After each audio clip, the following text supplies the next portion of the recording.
আসসালামু আলাইকুম ওরহমতুল্লাহি ওবারাকাতুহ।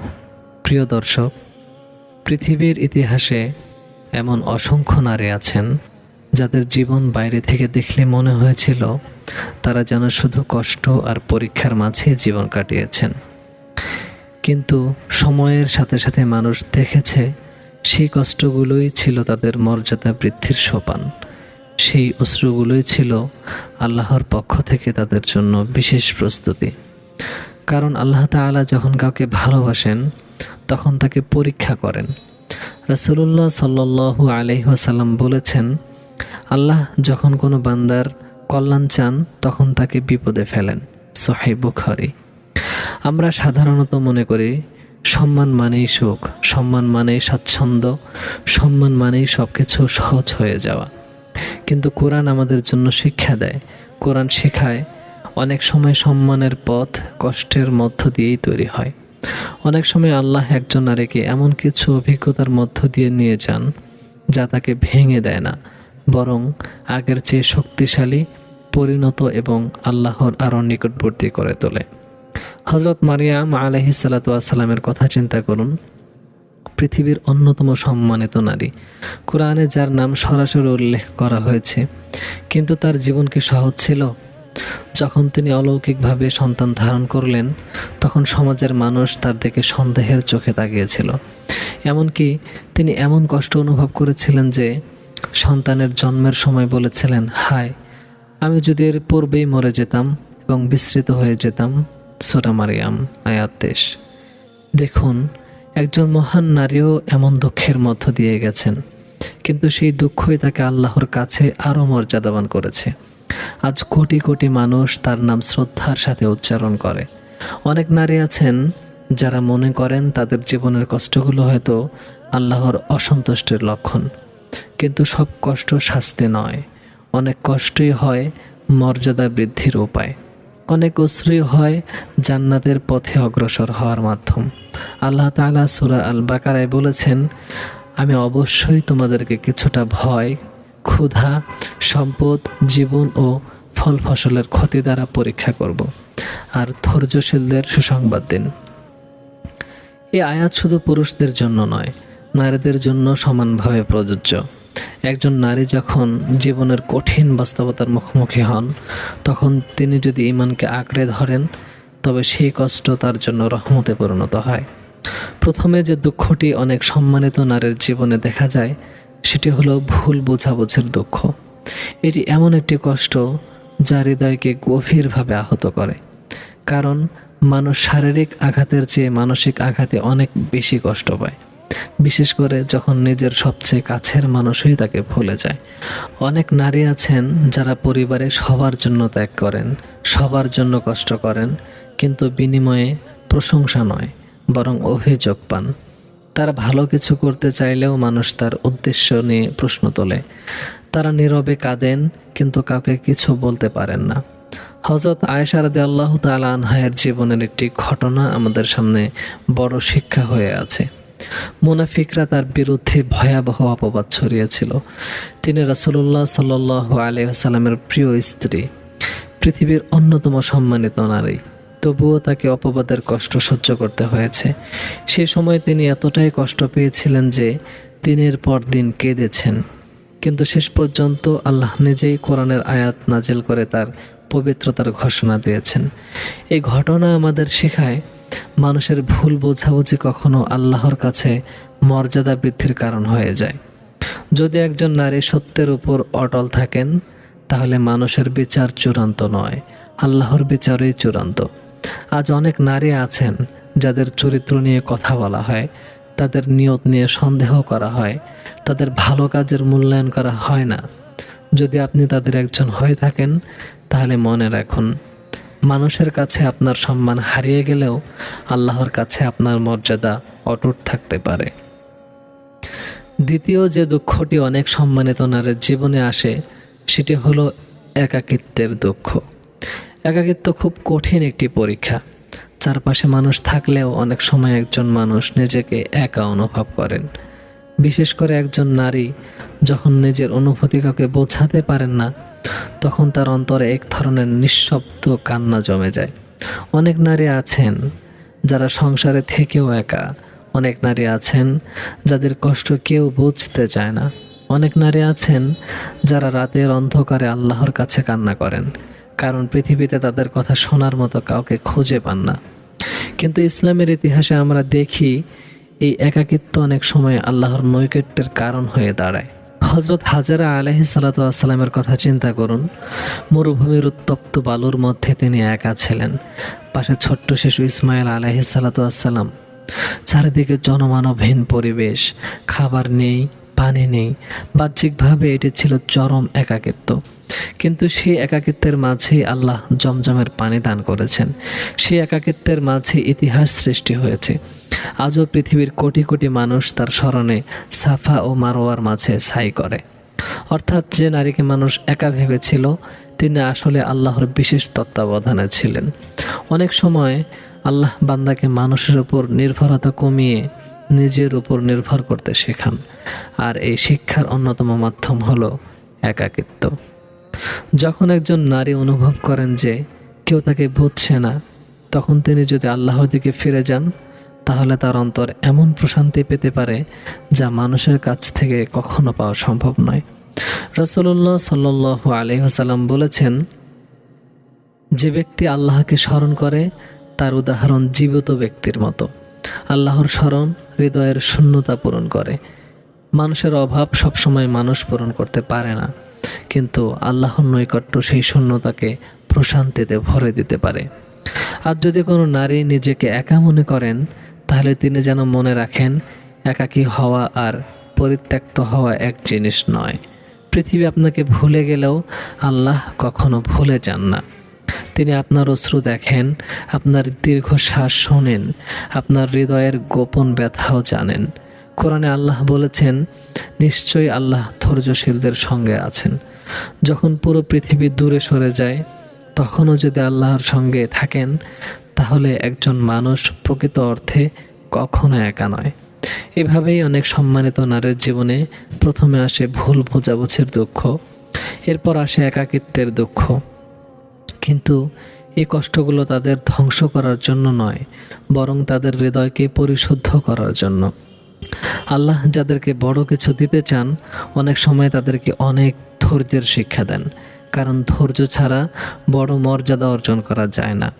আর সেই ধৈর্যের পাঠ অনেক সময় অশ্রুর মাধ্যমেই শেখানো হয়।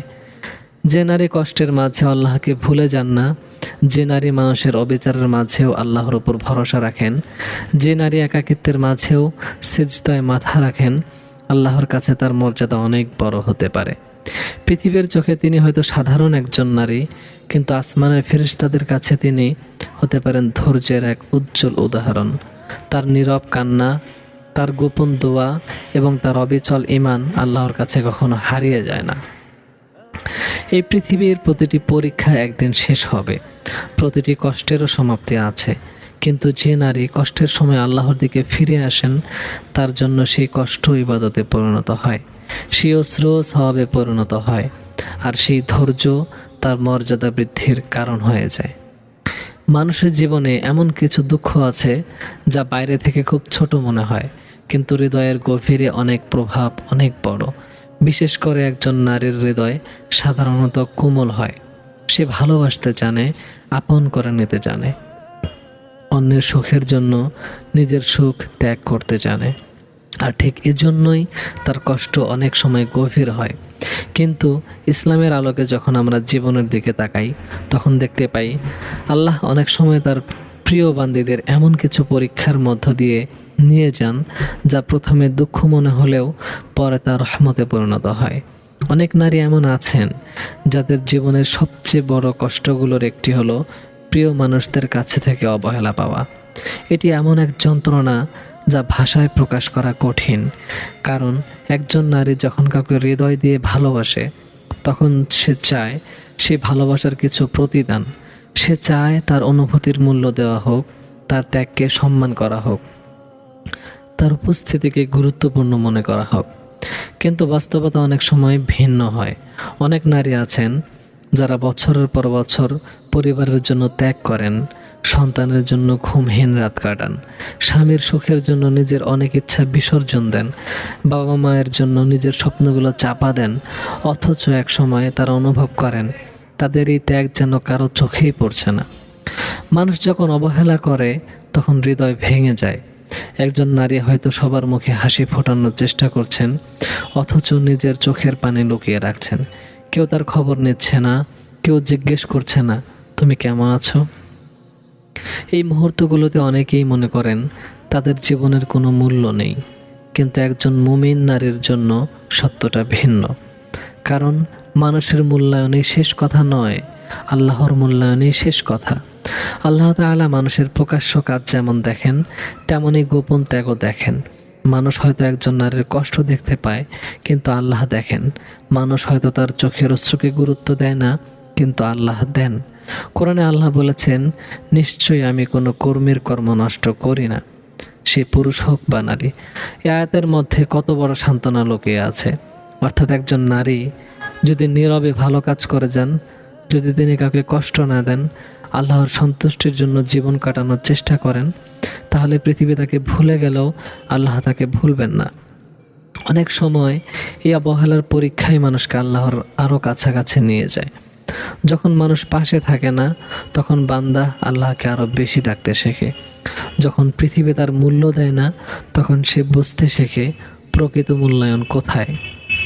তৃতীয় যে দুঃখটি অনেক সম্মানিত নারীর জীবনে দেখা যায়, সেটি হলো ভেঙে যাওয়া স্বপ্নের দুঃখ। প্রতিটি মানুষেরই কিছু স্বপ্ন থাকে, একজন নারীরও থাকে। কেউ একটি সুন্দর সংসারের স্বপ্ন দেখেন, কেউ সন্তানদের নিয়ে সুখী জীবনের স্বপ্ন দেখেন, কেউ নিজের কোনো বিশেষ লক্ষ্য পূরণের স্বপ্ন দেখেন। কিন্তু জীবনের সব স্বপ্ন পূরণ হয় না। কিছু স্বপ্ন মাঝপথেই ভেঙে যায়, কিছু আশা অপূর্ণ থেকে যায়, কিছু পরিকল্পনা বাস্তব রূপ নেয় না। তখন হৃদয়ের ভিতর এক ধরনের শূন্যতা জন্ম নেয়। অনেক নারী এই অবস্থায় নিজেকে ব্যর্থ মনে করতে শুরু করেন। তারা ভাবেন হয়তো আল্লাহ আমাকে ভুলে গেছেন।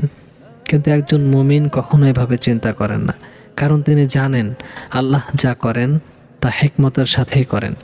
হয়তো যে স্বপ্নটি পূরণ হয়নি সেটি তার জন্য কল্যাণকর ছিল না। হয়তো যে দরজাটি বন্ধ হয়ে গেছে তার বদলে আরও ভালো কোনো দরজা খোলার প্রস্তুতি চলছে। সূরা আল বাকারা আল্লাহ বলেছেন, হতে পারে তোমরা কোনো কিছু অপছন্দ করছো, অথচ তা তোমাদের জন্য কল্যাণকর। আর হতে পারে তোমরা কোনো কিছু পছন্দ করছো, অথচ তা তোমাদের জন্য অকল্যাণকর। আল্লাহ জানেন, তোমরা জানো না। এই আয়াত একজন মুমিন নারীর হৃদয়কে শক্ত করে, কারণ তিনি জানেন তার জ্ঞান সীমিত, কিন্তু আল্লাহর জ্ঞান অসীম। আজ যে ঘটনা তাকে কাঁদাচ্ছে, হয়তো কয়েক বছর পরে সে নিজেই বুঝতে পারবে এই ঘটনায় তাকে বড় বিপদ থেকে বাঁচিয়েছিল। কখনো কখনো ভেঙে যাওয়া স্বপ্নই মানুষকে আল্লাহর দিকে ফিরিয়ে আনে। যে মানুষ আগে শুধু নিজের পরিকল্পনার উপর ভরসা করত, সে তখন আল্লাহর পরিকল্পনার উপর ভরসা করতে শেখে। যে মানুষ আগে নিজের শক্তিকে বড় মনে করত, তখন সে আল্লাহর সাহায্যের প্রয়োজন অনুভব করে। এই পরিবর্তনই একজন বান্দার জীবনের সবচেয়ে বড় সফলতাগুলোর একটি।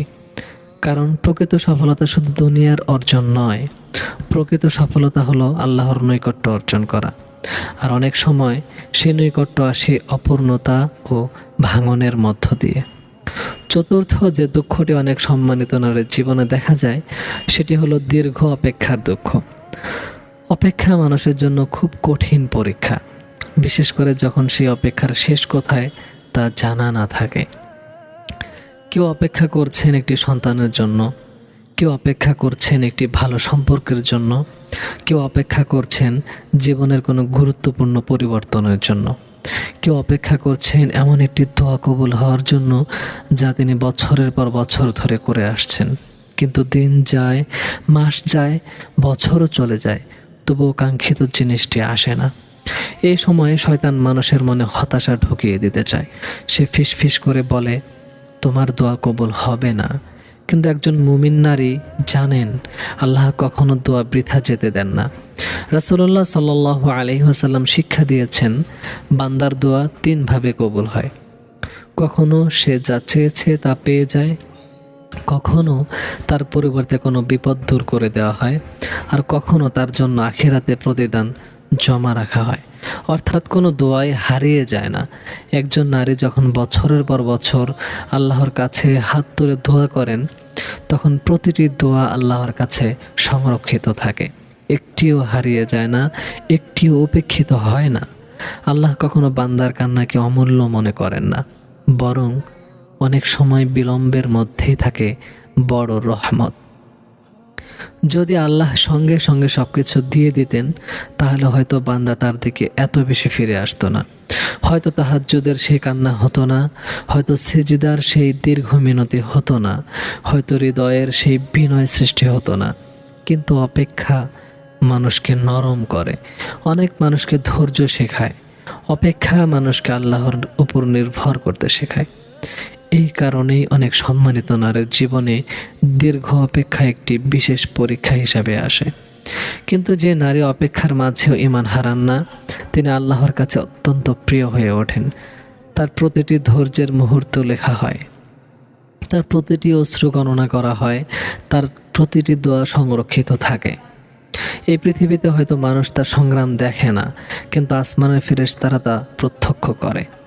তাই যখন কোনো নারী অবহেলার কষ্টে ভোগেন, যখন তার স্বপ্ন ভেঙে যায়, যখন তাকে দীর্ঘদিন অপেক্ষা করতে হয়, তখন তিনি যেন মনে করেন এসব কষ্ট সবসময় আল্লাহর অসন্তুষ্টির প্রমাণ নয়, বরং অনেক সময় এগুলি হয় এমন পথ যার মাধ্যমে আল্লাহ একজন বান্দার হৃদয়কে পরিশুদ্ধ করেন, তার ঈমানকে শক্তিশালী করেন এবং তাকে এমন মর্যাদায় পৌঁছে দেন যা সে নিজেও কল্পনা করতে পারেনি।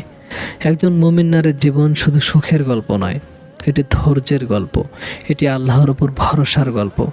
এটি এমন একটি যাত্রা যেখানে প্রতিটি কষ্টের ভেতরেও লুকিয়ে থাকে রহমত, প্রতিটি পরীক্ষার ভেতরেও লুকিয়ে থাকে শিক্ষা, আর প্রতিটি অশ্রুর ভেতরেও লুকিয়ে থাকে আল্লাহর নৈকট্য অর্জনের সম্ভাবনা।